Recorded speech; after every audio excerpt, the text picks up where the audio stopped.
दोस्तों, इस संसार में कुछ भी स्थायी नहीं है। संतुष्ट मन इस विश्व का सबसे बड़ा धन है। कर्म किए जाओ, फल की चिंता मत करो। तो भगवान प्रत्येक वस्तु में, प्रत्येक जीव में मौजूद हैं। आत्मा अमर है, इसलिए मरने की चिंता मत करो। आत्मा का अंतिम लक्ष्य परमात्मा में मिल जाना होता है, इंसान नहीं। उसका मन किसी का दोस्त या दुश्मन होता है। तो बुरे कर्म करने नहीं पड़ते हो जाते हैं, और अच्छे कर्म होते नहीं करने पड़ते हैं। जो अपने मन पर नियंत्रण नहीं रखता, वह स्वयं का शनैः शनैः शत्रु बनता जाता है। बुद्धिमान व्यक्ति को समाज कल्याण के लिए बिना आसक्ति के काम करना चाहिए। स्वार्थ संसार का एक ऐसा कुआं है जिसमें गिरकर निकल पाना बड़ा कठिन होता है। सेहत के लिए योग और किसी की जरूरत पर सहयोग, दोनों से ही जीवन बदलता है। आत्मज्ञान की तलवार से काटकर अपने हृदय से अज्ञान के संदेह को अलग कर दो।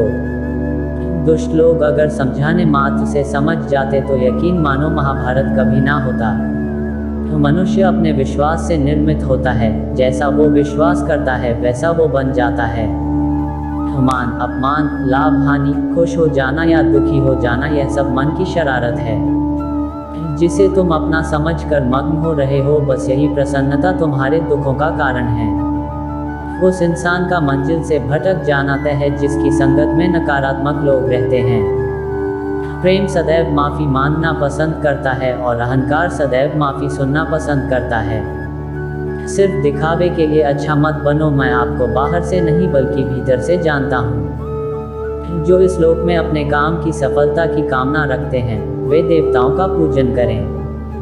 व्यक्ति जो चाहे बन सकता है, यदि विश्वास के साथ इच्छित वस्तु पर लगातार चिंतन करें। शब्द उतने ही बाहर निकालने चाहिए जिन्हें वापस भी लेना पड़े तो खुद को तकलीफ ना हो। परायों को अपना बनाना उतना मुश्किल नहीं जितना अपनों को अपना बनाए रखना होता है। इंसान की सोच ही उसकी सबसे बड़ी पहचान है, वरना दुनिया में एक नाम के अनेक इंसान है। बहुत विनम्रता चाहिए रिश्तों को निभाने के लिए। छल कपट से तो सिर्फ महाभारत रची जाती है। यदि आप किसी के साथ मित्रता नहीं कर सकते हैं, तो उसके साथ शत्रुता भी नहीं करना चाहिए। मनुष्य का जीवन केवल उसके कर्मों पर चलता है। जैसा कर्म होता है वैसा उसका जीवन होता है। मन अशांत हो तो उसे नियंत्रित करना कठिन है, लेकिन अभ्यास से इसे वश में किया जा सकता है। दिव्यता केवल शक्तिशाली होने में नहीं, बल्कि वास्तविक दिव्यता दूसरों में शक्ति जागृत करने में है। मन की गतिविधियों, होश, श्वास और भावनाओं के माध्यम से भगवान की शक्ति सदा तुम्हारे साथ है। जीवन में वाणी को संयम में रखना अनिवार्य है, क्योंकि वाणी से दिए हुए घाव कभी भरे नहीं जा सकते। जब हम स्वयं जीवन के शिल्पकार हैं, तो चलो हम अपनी मुश्किलों को हराते हैं, जीवन में मुस्कुराते हैं। एक बार माफ करके अच्छे बन जाओ, पर दोबारा उसी इंसान पर भरोसा करके बेवकूफ़ कभी ना बनो। ना हार चाहिए, ना जीत चाहिए। जीवन में अच्छी सफलता के लिए परिवार और कुछ मित्र का साथ चाहिए। रिश्तों को निभाने के लिए वक्त निकालिए। कहीं ऐसा ना हो जब आपके पास वक्त हो तो रिश्ता ही ना बचे।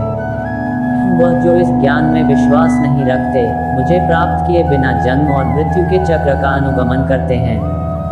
लोग आपके अपमान के बारे में हमेशा बात करेंगे। सम्मानित व्यक्ति के लिए अपमान मृत्यु से भी बदतर है। जो दूसरों की तकलीफों को समझते हैं, जिनमें दया है, दिल से अच्छे हैं, उन्हें दोबारा जन्म लेना नहीं पड़ता। शांति से भी दुखों का अंत हो जाता है और शांतचित्त मनुष्य की बुद्धि शीघ्र ही स्थिर होकर परमात्मा से युक्त हो जाती है। अपनी पीड़ा के लिए संसार को दोष मत दो, अपने मन को समझाओ। तुम्हारे मन का परिवर्तन ही तुम्हारे दुखों का अंत है। श्री कृष्ण कहते हैं, एक बार माफ करके अच्छे बन जाओ, पर दोबारा उसी इंसान पर भरोसा करके बेवकूफ़ कभी ना बनो। इच्छा पूरी नहीं होती तो क्रोध बढ़ता है, और इच्छा पूरी होती है तो लोभ बढ़ता है। इसलिए जीवन की हर स्थिति में धैर्य बनाए रखना। अगर तुम अपना कल्याण चाहते हो तो सभी उपदेशों, सभी धर्मों को छोड़कर मेरी शरण में आ जाओ। मैं तुम्हें मुक्ति प्रदान करूंगा। जो हुआ अच्छा हुआ, जो होगा अच्छा होगा। स्वयं को मुझ पर छोड़ दो, अपने कर्म पर ध्यान दो। कर्म ऐसा जो स्वार्थरहित पापरहित हो। कृष्ण ने दुष्टों को भी अपनी गलती सुधारने का मौका दिया, क्योंकि वो किसी मनुष्य को नहीं उसके अंदर के बुराई को मारना चाहते थे। संदेह की स्याही से संबंध के पृष्ठ पर कभी शुभ अंकित नहीं होता, इसलिए अपने मन के विचार और संबंधों का आधार दोनों ही शुभ रखें। मोहग्रस्त होकर अपने कर्तव्य पथ से हट जाना मूर्खता है, क्योंकि इससे ना तो तुम्हें स्वर्ग की प्राप्ति होगी और ना ही तुम्हारी कीर्ति बढ़ेगी। इस भौतिक संसार का यह नियम है, जो वस्तु उत्पन्न होती है, कुछ काल तक रहती है, अंत में लुप्त हो जाती है, चाहे वे शरीर हो या फल हो। यदि कोई व्यक्ति प्रेम से, भक्ति से पुष्प, फल, जल भी मुझ पर चढ़ा दे तो उसी भाव से उसे स्वीकार करता हूँ, वह मेरा प्रिय भक्त होता है। उससे मत डरो जो वास्तविक नहीं है, ना कभी था ना कभी होगा। जो वास्तविक है वो हमेशा था और उसे कभी नष्ट नहीं किया जा सकता। जीवन में आधे दुख इस कारण जन्म लेते हैं क्योंकि हमारी आशाएं बड़ी होती है। इन आशाओं का त्याग करके देखो, जीवन में सुख ही सुख है। अपने परम भक्तों जो हमेशा मेरा स्मरण या एक चित मन से मेरा पूजन करते हैं, मैं व्यक्तिगत रूप से उनके कल्याण का उत्तरदायित्व लेता हूँ। जन्म लेने वाले के लिए मृत्यु उतनी ही निश्चित है जितना कि मृत होने वाले के लिए जन्म लेना। इसलिए जो अपरिहार्य है उस पर शोक मत करो। श्री कृष्ण ने कहा है, अगर तुम्हें किसी ने दुखी किया है तो बुरा मत मानना। लोग उसी पेड़ पर पत्थर मारते हैं जिस पेड़ पर ज्यादा मीठे फल होते हैं। अंत काल में जो मनुष्य मेरा स्मरण करते हुए देह त्याग करता है वह मेरी शरण में आता है।